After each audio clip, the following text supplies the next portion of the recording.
श्री कृष्ण भगवान बोले, इस अविनाशी कर्म योग को मैंने सूर्य से कहा, सूर्य ने मनु से कहा और मनु ने राजा इक्ष्वाकु से कहा। हे अर्जुन, इस तरह परंपरा से प्राप्त यह योग सब राजर्षियों ने जाना, परंतु अधिक समय व्यतीत होने से यह लुप्त हो गया। वही प्राचीन योग आज तुमको मैंने बताया है, क्योंकि तुम मेरे भक्त और मित्र हो। यह योग रहस्य अति उत्तम है। अर्जुन कहने लगे, आपका जन्म तो अभी हुआ है और सूर्य का जन्म बहुत दिन पहले हुआ था। मैं किस प्रकार मानूं कि आपने सूर्य को यह योग बताया था। श्री कृष्ण भगवान बोले, हे अर्जुन, मेरे और तुम्हारे अनेक जन्म हो चुके हैं। मुझे यह याद है, तुम भूल गए हो। मैं जन्म से रहित अविनाशी संपूर्ण प्राणियों का स्वामी अपनी प्रकृति में सिद्धत हूँ, तथापि अपनी माया से जन्मता हूँ। हे भरत, जब जब धर्म की हानि होती है और अधर्म का प्राबल्य हो जाता है, तब तब ही मैं जन्म लेता हूँ। साधुओं की रक्षा, पापियों का विनाश और धर्म की स्थापना करने के लिए प्रत्येक युग में जन्मता हूँ। जो मेरे इस अलौकिक जन्म और कर्म का तत्व जानता है, वह मृत्यु होने पर फिर जन्म नहीं लेता और मुझ में लीन हो जाता है। इस भांति मोह, भय और क्रोध को त्याग कर मुझ में भक्ति करके और मेरी शरण गति हो, बहुत से मनुष्य ज्ञान रूपी तप से पवित्र होकर मुझसे मिल गए हैं। जो जिस भाव से मेरा पूजन करता है, उसको मैं उसी प्रकार का फल देता हूँ। हे पार्थ, मनुष्य सब प्रकार से मेरे मार्ग का अनुसरण करते हैं, अर्थात यह चाहे जिसकी सेवा कर, वह मेरी ही सेवा है। मनुष्य लोक में कर्म सिद्धि की इच्छा करने वाले लोग देवताओं का पूजन करते हैं, क्योंकि इस लोक में कर्म की सिद्धि शीघ्र होती है। मैंने चारों वर्णन की सृष्टि अपने अपने गुणों और कर्म से की है।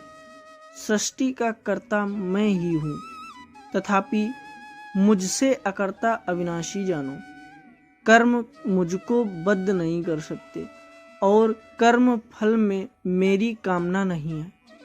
इस प्रकार जो मुझको पहचानता है, वह कर्मों के बंधन में नहीं पड़ता। इस प्रकार समझकर प्राचीन मुमुक्षुओं ने भी कर्म किए हैं। अतएव पूर्व पुरुषों को पहले ही किए हुए कर्म को तू भी कर। हे अर्जुन, कर्म क्या है और अकर्म क्या है, इसके विचार में विद्वानों की बुद्धि भी चकरा जाती है। उसी कर्म का वर्णन मैं तुमसे करूंगा, जिसके जानने से संसार के बंधन से छूटकर मोक्ष के भागी होंगे। कर्म, विकर्म और अकर्म तीनों का जानना आवश्यक है, क्योंकि कर्म की गति अति गंभीर है। जो कर्म में अकर्म और अकर्म में कर्म देखता है, वही पुरुष बुद्धिमान है, वही योगी और समस्त कार्य को करने वाला है। हे अर्जुन, कर्म करने अपान वायु का लय करते हैं। कोई आहार को निरंतर कम करके प्राण को होम करते हैं। वे सब यज्ञ वेत्ता हैं और यज्ञ से ही इनको सबके पाप नाश हो जाते हैं। जो यज्ञ में बचे हुए अमृत रूप अन्न को खाते हैं, वे सनातन ब्रह्म को प्राप्त होते हैं। हे अर्जुन, जो यज्ञ नहीं करते हैं, उनको यह लोक और परलोक दोनों नहीं है। इस प्रकार के बहुत से यज्ञ वेद में विस्तार सहित वर्णित हैं। इस सब को कर्म से उत्पन्न हुए जानो। इनके जानने से तुम मोक्ष को प्राप्त होगे। हे परंतप, द्रव्यमय यज्ञ से ज्ञान यज्ञ उत्तम है। हे पार्थ, फल सहित सब कर्म ज्ञान में ही समाप्त हो जाते हैं।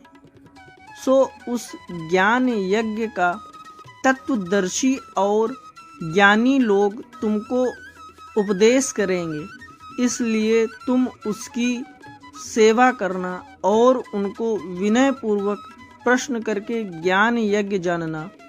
इस ज्ञान को लाभ करके तुमको ऐसा मोह फिर नहीं होगा।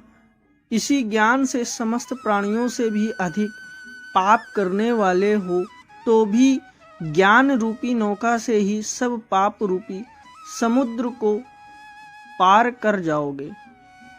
हे अर्जुन, जिस प्रकार प्रज्वलित अग्नि सब कर्मों को भस्म कर डालती है, इस लोक में ज्ञान के समान पवित्र और कुछ भी नहीं। यह ब्रह्म बहुत काल पर्यंत कर्म योग से सिद्ध हुए पुरुषों को अपने आप ही प्राप्त होता है। जो श्रद्धावान पुरुष इंद्रियों को जीतकर ब्रह्म ज्ञान में लगा रहता है, वह ज्ञान को प्राप्त करता है और ज्ञान को पाकर अल्प समय में शांति को पा जाता है। अज्ञानी, श्रद्धा रहित और जिनके मन में संदेह है, ऐसे जो पुरुष हैं वह नष्ट हो जाते हैं। जिसका मन सदा संयमहीन रहता है, उनको यह लोक परलोक और सुख कुछ भी प्राप्त नहीं होता। जिसने परमेश्वर का आराधन और निष्काम कर्म योग के आश्रय से कर्म बंधन त्याग दिए हैं और ज्ञान से जिसके सब संदेह दूर हो गए हैं। हे अर्जुन, उस आत्मज्ञानी पुरुष को कर्म नहीं बांधता। हे अर्जुन, अतएव अज्ञान से उत्पन्न हुए चित्त के इस संशय को ज्ञान रूपी तलवार से काटकर मेरे बताए हुए कर्म योग को करने के लिए प्रस्तुत हो जाओ। चौथे अध्याय का महात्म्य। भगवान बोले, हे लक्ष्मी, जो पुरुष श्री गीता जी का पाठ करता है और उनके स्पर्श मात्र से अधम देह से छूटकर पुरुष विवेक को प्राप्त होता है। लक्ष्मी जी ने पूछा, हे महाराज, श्री गीता जी के पाठ करने वाले के साथ छूकर कोई जीव मुक्त भी हुआ है? तब श्री भगवान जी ने कहा, हे लक्ष्मी, तुमको मुक्त हुए की एक पुरातन कथा सुनाता हूँ। भागीरथी श्री गंगा जी के तट पर श्री काशी जी नगर है। वहाँ एक वैष्णव रहता था। वह गंगा जी में स्नान कर श्री गीता जी के चौथे अध्याय का पाठ किया करता था। एक दिन वह साधु वन में गया। वहाँ बेरियों के 2 वृक्ष थे, उनकी बड़ी छाया थी। वह साधु वहाँ बैठ गया और बैठते ही उसको निद्रा आ गई। एक बेरी से उसके पांव और दूसरी के साथ सिर लग गया। वह दोनों बेरियां आपस में कांपकर पृथ्वी पर गिर पड़ी। पत्ते उनके सूख गए। परमेश्वर के करने से वह दोनों बेरियां ब्राह्मण के घर जा पुत्तियां हुईं। हे लक्ष्मी जी, बड़े उग्र फल दान करो, जिसको पाकर हम देव देही पाकर सुखी हुए। तब उस तपस्वी ने चौथे अध्याय के पद का फल दिया। देते ही उनको कहा कि तुम आवागमन से छूट जाओ। इतना कहते ही आकाश से विमान आए। उन दोनों देही पाकर बैकुंठ को गमन किया। फिर तपस्वी ने कहा, मैं नहीं जानता था कि श्री गीता जी के चौथे अध्याय का ऐसा महात्म्य है। वचन कर्म कर नित्य प्रति पाठ करने लगा।